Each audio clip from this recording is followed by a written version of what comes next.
2026 मध्ये होणाऱ्या पुणे महानगरपालिकेच्या सार्वत्रिक निवडणुकीची ड्राफ्ट मतदार यादी काल प्रसिद्ध झाली।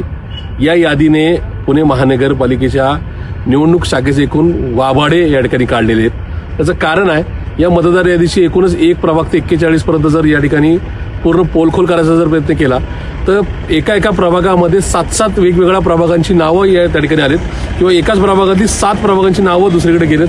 ही वस्तुस्थिती आहे।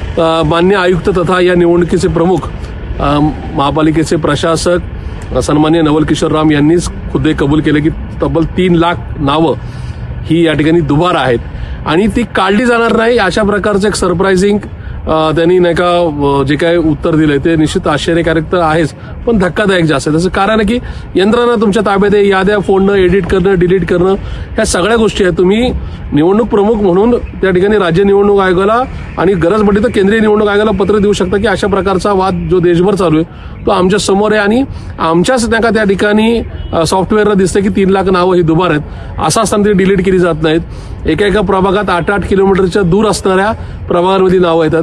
हे निश्चित या ठिकाणी चांगल्या लोकशाहीचं लक्षण नाही आणि म्हणून निवडणुका निकोप पद्धतीने होण्याकरता, निवडणुकांवरचा विश्वास राहण्याकरता राज्य निवडणूक आयोगाची मदत घेऊन पुणे महापालिकेचे प्रशासक, आयुक्त तथा या निवडणुकीचे प्रमुख माननीय नवल किशोर राम साहेबांनी या संदर्भामध्ये दुरुस्ती सुचवावी, अन्यथा उद्याच्या काळामध्ये शहरभर चक्का जाम करण्याचं, चौकात आंदोलन करण्याचं काम हे राष्ट्रवादी काँग्रेस पार्टी शरदचंद्रजी पवार पक्ष करेल आणि त्याचबरोबर वेळप्रसंगी या निवडणुकीच्या या मतदार यादीच्या विरोधात मान्य हायकोर्ट मुंबई किंवा सर्वोच्च न्यायालय दिल्ली या ठिकाणी जाण्याचा इशारा सुद्धा आम्ही महापालिकेला देतोय।